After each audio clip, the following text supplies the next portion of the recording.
I think that we're probably going to have a quarter or two contraction. It's probably going to happen at sort of at the late end of this year, beginning of next year. Just the real question is how high are rates between now and then? And again, I think the setup isn't very good, which is that the investors in the stock market are playing chicken with the Fed.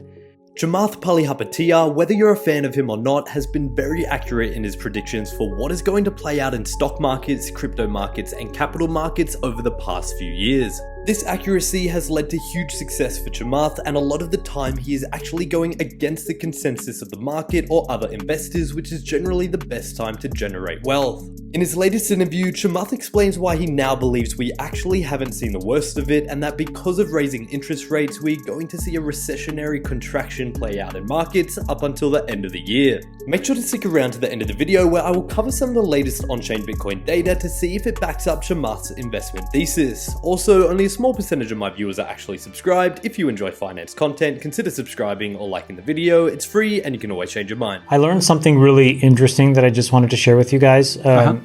So there was a big CPI print, obviously, but there was a report, probably not many people read it, but it was about home equity. And the takeaway was that since 2020, Americans have taken 430, I think the exact number is $427 billion of home equity out of their homes and effectively spent it.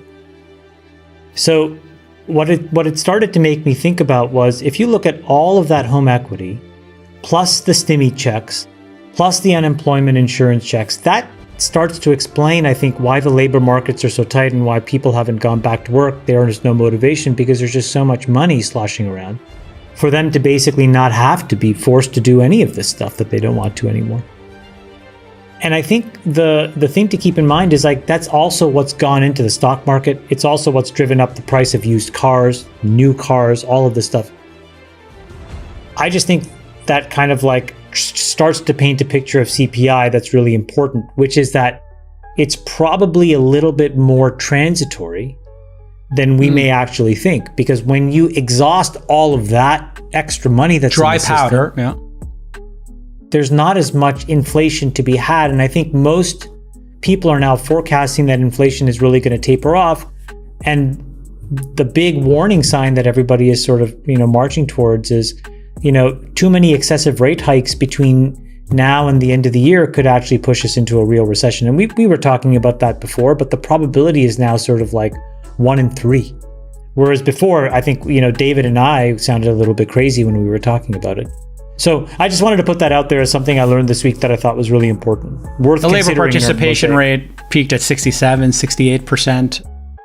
But $500 billion of home 61. equity, $500 billion of actual spending in the economy, that's a ton of money to be absorbed. Right. If people have a couple of $100,000 in their bank account who own homes or whatever, there's no need to go back to a job. And if you don't feel safe because you maybe still have some COVID fears, or you don't want to commute, or you're just out of the rhythm for 2 years, and you're like, I'm kind of enjoying skiing or whatever you're doing, whatever your jam is, maybe there's no rush to get back. You'll wait until you exhaust all of that. I think that we're probably going to have a quarter or two contraction. It's probably going to happen at sort of at the late end of this year, beginning of next year. Just the real question is how high are rates between now and then? And again, I think the setup isn't very good, which is that the investors in the stock market are playing chicken with the Fed. And, they're just at the beginning of a rate cycle, and they haven't been able to impact any real forms of liquidity in the equity market. And so I think they're going to attack that. And the only blunt force instrument they have is rates. And so, you could see rates at 3.5%, and that's going to impact a lot of stuff. And the problem is that, it's going to be after the economy has slowed down, because it's going to be after a lot of these, fake savings, if you will, have been depleted. When the Fed gets involved, though, they get involved in a brute force way. Let me make a prediction right now. If we're definitely headed into an economic slowdown. I don't know if it will meet the technical definition of recession, but very high chance. 2 negative quarters of growth. Yes, exactly. So, very high chance, I think, of recession, like Chamath said, towards the end of the year. If this war is still going on and we get in a recession, look out below. I think this president will be in Jimmy Carter territory. He began the year at 38%. that was in reasonably good conditions of peacetime. If, and I tweeted at the beginning of the year in January, I said that, this is, you're at 38%. That's with peace and prosperity. We'll look out below if we get recession and war. That's what it's looking like right now. So, I think things are looking pretty dire, which is why I keep saying it. The policy of this administration should be to try and find a settlement to the situation in Ukraine, to this war. I know that we didn't start it. Putin started it. Let's be clear.